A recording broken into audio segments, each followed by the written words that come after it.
Welcome to the podcast. It's the magical holidays. Time for Joe watching 60 Christmas movies in 60 days. Why, you might ask? Because it sounds like a crazy task to be watching 60 Christmas movies in 60 days. It'll be struggle, no I won't lie. By the halfway point I will lose my mind, but with your support I'm gonna be fine. So let's have a blast on this Christmas time. Join me now and let's find out about today's Christmas movie. Was it good or bad? Happy or sad? Is there another dead mom and dad? Let's get to it with no delay. It's your old pal Joe and he's happy to say welcome to Joe watches 60 Christmas movies in 60 days. How's it going, everybody? It's me, it's your old pal Joe, and welcome to episode 49 of Joe watches 60 Christmas movies in 60 days. I have a lot of recording ahead of me today, but guess what? I'm feeling good about it. I'm feeling good about the progress of this project. No matter what the world does to me, at least I'm doing this one right. When I say right, yes, I'm behind in every aspect, but look, no spoilers.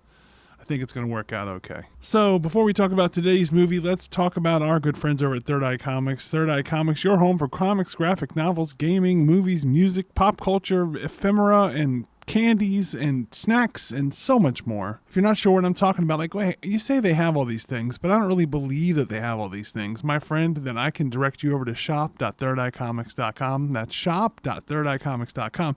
You visit that website and you'll see what I'm talking about. All kinds of stuff just to fill up your electronic shopping cart with and then check out with real physical money. Well, again, electronic money, but you're going to use your real physical money as a voucher for that electronic money that you're tendering. Anyway, just check them out. Check them out for me. We have 11 episodes left. Just give them a look-see. Just see if they have something for you. I appreciate it. And now let's move on to the movie. Today's movie is Chocolate-Covered Christmas. This one was fine. We open on a chocolate shop where a little girl is being taught how to ice cookies. This is our main character, Sadie, as a little girl. Her dad is showing her how to do this and mentions how this whole chocolate shop could one day be hers. She wants to grow up to be a great chocolatier just like her dad. On the screen it reads 20 years later.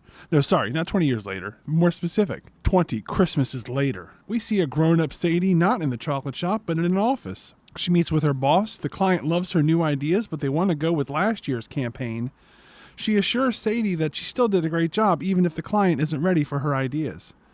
We find out that Sadie will be staying in town for the holidays and assures her boss she's around if she's needed for anything. Sadie goes back to her cubicle and calls her boyfriend. Are you at the airport?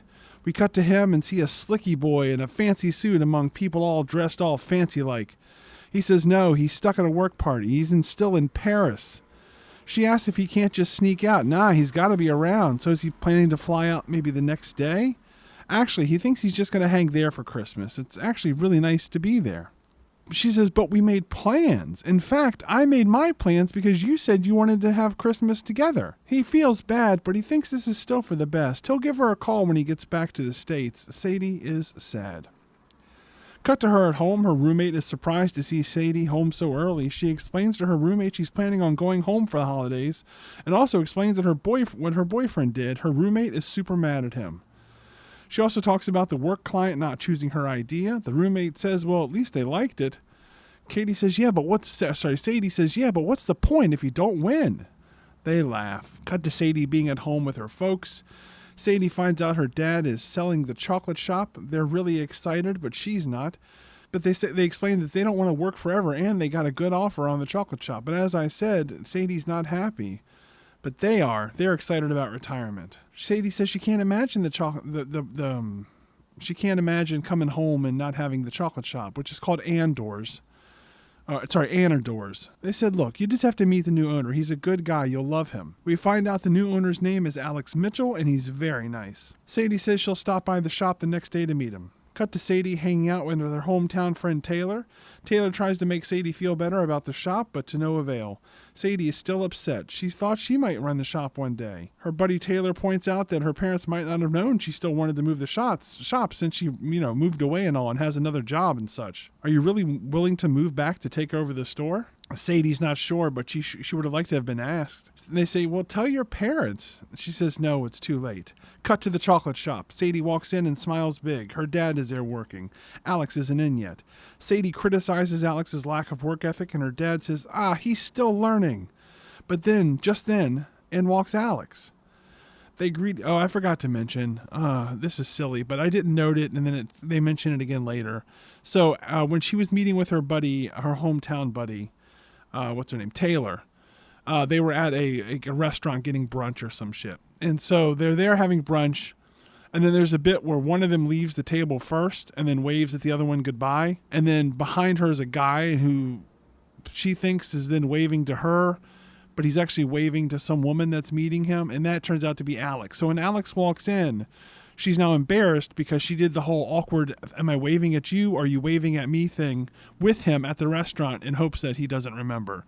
Thankfully, he does not seem to remember. Alex and Sadie greet each other. He says he's heard so much about Sadie. Dad says he has an idea. He thinks it would be great for Sadie to help train Alex since she's back in town for Christmas. Sadie backs off, but her dad insists. Alex says he promises he's a willing student. Cut to Sadie asking him if he knows what it takes to be a great chocolatier. His answer, chocolate? She says yes, but also dedication. It takes early mornings and late nights. He seems taken aback a bit by the aggressive nature of her words, but rolls with it. He says he understands. Then she asks him if he, and I'm serious, this is what she asked, do you know anything about chocolate? Yes. So far, all her dad has shown her is just the business side of things. Other than that, no. Cut to her teaching him how to make truffles. She gives the history of the chocolate truffle while making one. Next is his turn. He says he heard that she was a natural at this. That might have been an understatement given her work here. He says he understands why she doesn't want him around, and she's surprised that he says that just to her face, like, oh, sorry, it's not that. I'm just tired from the long trip home, something along those lines. But the thing is, she's really obvious about it, so it makes sense that he would realize that she didn't really want him around. She assures him it's not like that, and he drops the topic. That night, Sadie's mom checks in on Sadie to see how the day went. Sadie is all mopey. We basically get a replay of the earlier scene where she's all, what are you going to do? And she's all, whatever we want.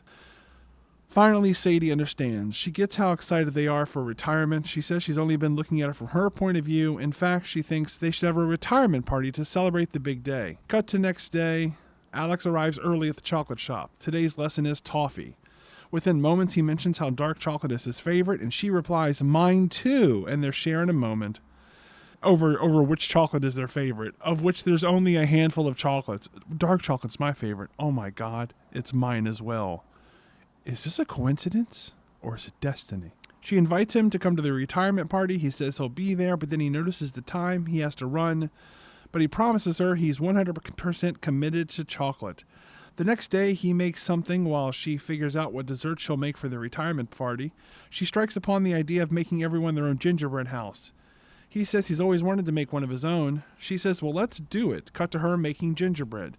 She says it's her grandfather's recipe, and it's great because it's both strong and delicious. But then she gets an email from her parents. It's the invite list for the party. They want to invite 100 people.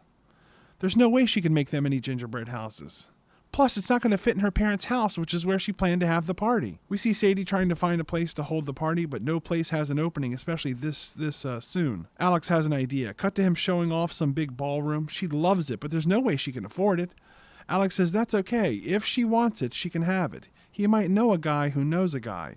They just need to return it the same way they found it. Sadie is so appreciative. She asks if he's up for lunch. He sure is. At lunch, we find out Alex is the middle child with 2 sisters. Sadie is an only child. She talks about her breakup with her boyfriend. Oh yeah, so they officially broke up. He just kind of was like, you know what, that's cool. Maybe we're just not right for each other. It didn't really come across in my notes, but they are officially broken up. So she talks about the breakup with her boyfriend. She explains how coming home for Christmas wasn't her plan, but now she can't imagine being anywhere else. It gets awkward for a second, in a nice way. So she adds, for the party. I can't imagine being anywhere else for the party. She's trying to figure out what to do about needing so many gingerbread houses, though. He suggests ordering pre-made ones. People won't notice. She puts up a fight saying it won't be the same, but then gives in. I have no idea why she gives in. I think just because the movie needed her to give in. Cut to Sadie out looking for a Christmas tree with her buddy Taylor. They talk about Alex. Taylor wonders why he's helping Sadie so much. Maybe there's something there. Sadie says, no way. We're just friends. We're just work friends. Eventually, they find a tree, but it's too big for Taylor's car. Cut to Alex showing up to tie it to his car.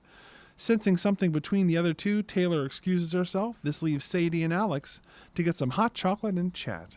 They were there to, did I say this? They were there looking for a Christmas tree, I believe, for the retirement party. So Alex and Sadie are getting hot chocolate and chatting. She apologizes for calling on him to get the tree. He doesn't mind, though. She then asks him why he's helping her with the party. She says, well, you're helping me, too, with the chocolate shop. But also, you're nice, and I like to help. They chat a bit. And then Sadie throws in she assumes that he has a girlfriend, which is a very awkward way to throw it in there. Since he leaves early at the same time every day, he's assuming that he's leaving to go meet his girlfriend. The movie has only shown him leaving early once, so they're telling us it happens every single day. He explains, no, that's not the case. I'm actually going to pick up my daughter. And so then you must be thinking, well, it's kind of weird that you've been spending so much time with this woman and you've yet to mention you have a child. Anyway, his daughter's name is Francie. Sadie says, yeah, you've never mentioned her or your wife. And he says, well, my wife, she passed away a little over a year ago. He doesn't like to mention it because of how people behave, but he's glad that she knows now. Then people over at the tree farm ask if they want to get their picture taken together. They look cute together. They get their photo taken. Because they're still at the tree farm. That's where they got the hot chocolate. I should have said that. Alex then adds that he likes spending time with her. They then accidentally hold hands and have a moment. Cut to the next day with Alex hard at work in the chocolate shop. Sadie walks in and Alex tells her that she looks nice. But then her dad walks in and they get more professional. We find out that Alex has a tiny Christmas tree, but hasn't decorated it yet. Sadie offers to help if he'd like to. If you'd like my help, of course. Not only if you want it. And he says, of course he would. His daughter will be so excited to have a decorated tree. Cut to Alex and Sadie creating decorations with Francie, Alex's daughter. Francie really warms up to Sadie and then whispers to her dad if Sadie can come to her Christmas pageant. Alex relays the question and Sadie says she'll be there. Cut to Sadie training Alex in the chocolate shop. She asks him why he decided to buy the store if he doesn't know anything about chocolate. He says he had a chocolate store he loved as a kid. But then he got regular jobs and stuff. When his wife passed away, he decided to move back home, and this was a good opportunity to do something locally. He asked why she's not running the store. We find out she always thought she would, but then lost in a gingerbread house-making competition, and it hurt her so much as a young adult she changed her major and went into business. Somehow this leads to Alex having an idea for a way to get more business. In order to draw in new customers, they should get a Santa and reindeer out front. When they do that, and people are all over them. Sadie's dad is really happy to see the crowds gathering for this Santa and a reindeer. He tells Sadie and Alex that they make a great team. Francie, the little girl, is also there and having a great time. Cut to Sadie and her buddy Taylor decorating the ballroom for the retirement party. Sadie talks about Alex and says he's different than the guy she's dated before. And the thing is, that means that within this world of the movie, they're officially dating. And I thought, hold on. You're just going to be dating in this movie? You're just dating? That doesn't come until after the movie ends. And I really appreciated the fact that they're just dating. Anyway, Sadie says she's thinking that she might want to stick around town now. That's when Alex walks in to say he has some bad news. Those gingerbread houses, the pre-made ones that he ordered, they're not going to make it in time due to some giant snowstorm that's blocking one of the key roads in town, or into town. Like, it's not like at the town, it's like many states away, but it's still going to prevent the trees from arriving on time. Sadie loses it, not in a rude way, but in a nothing is good enough, not sure what to do kind of way. Alex tries to apologize, but she gets short with him. She says she can't talk about it right now. She leaves him behind and leaves the ballroom altogether. The next day, he arrives to the chocolate shop and asks what he can do to help. She basically tells him there's nothing, and she's going to try to go ahead and make 100 gingerbread houses herself. He leaves the chocolate shop. Cut to him shopping with Sadie. In a kid-friendly way, he explains Sadie is a little upset. Francie asks if that maybe they can buy her a present to make her feel better. He says they sure can. Cut to Francie and Alex bringing lunch to Sadie. Sadie is much cheerier now. He offers to help do regular shop work while she works on the party dessert. She appreciates it. But then Francie walks in with some sort of, oh yeah, that's right. So Francie walks in from the other room because, like, say Sadie's dad's there. And she'd gotten some dessert from him and walks in with it. And Alex is like, oh, that's really cool. And then Sadie's like, would you like to learn how to make whatever this is? And he says yes. So then we get a demonstration of how to make those. I think it was macarons. So she also shows Sadie, Francie, how to make them, and Francie has a really good time. He mentions to Sadie that tonight is Francie's pageant. He understands if Sadie can't make it. She says, I promise I'll be there, and I will be. Cut to the pageant. Francie plays an angel in a nativity play. Sadie makes it in time to see Francie in the play. Afterward, Alex tells Francie that he's so proud of her. Sadie does the same, but then it's back to work for Sadie. We now meet Alex's parents who are at his place with Francie. They try some of the desserts that he's made, and they think they're great. His mom says he should invite Sadie over for Christmas. We then get a montage of Sadie trying to figure out what the party dessert should be. She heads over to a coffee shop for a break. She sees a photo on the wall of an old building, and then gets an idea. Cut to her sketching out her big idea. We then get a montage of Sadie making gingerbread. She takes a break and says she'll never get this all done in time. Then she gets an idea and calls her parents. Then we see them all hard at work on gingerbread. Her parents are really tickled to be asked to help out, even if it is for their own retirement party. In fact, her parents says Sadie should take a break because they got this for now. Cut to her spending time with Alex. She thanks him for his help because it led to her having the perfect idea. Talk turns to Alex eventually taking over the shop. He's not sure how he'll do it without Sadie. He also thinks that they make a good team. Sadie, though, she thinks she probably needs to get back to her old life. They make plans to visit each other, and then they go in for a kiss, but Alex gets a phone call. Oh, darn. I like how the movie keeps them chaste. Like, they're not going to kiss. We can't have them kiss in the movie. We can admit that they're even dating. But we're not going to have them kiss in the movie. And in fact, we're going to have them almost kiss, but not kiss. We'll say they're dating. They will be dating, but we're not going to have them kiss. Anyway, he gets a phone call. He has to pick up Francie. Cut to her ex-boyfriend trying to call Sadie and not getting an answer. He leaves a message saying that he was able to get a flight and he'll be home for Christmas. But he doesn't know where she is, does he? We jump over to Alex's place where he and Francie wrap a gift for Sadie. A woman is at the door. She has a present for Francie. She is totally new to the movie, and there are about 15 minutes left. Anyway, he mentioned Sadie a few times, and she's all, who's Sadie? And he's all, it's just a business relationship. I'm buying the shop from her parents. And it's like, dude, you're dating her. Why are you lying to this woman? Well, okay, I'm going to spoil who this woman is. It's his wife's sister.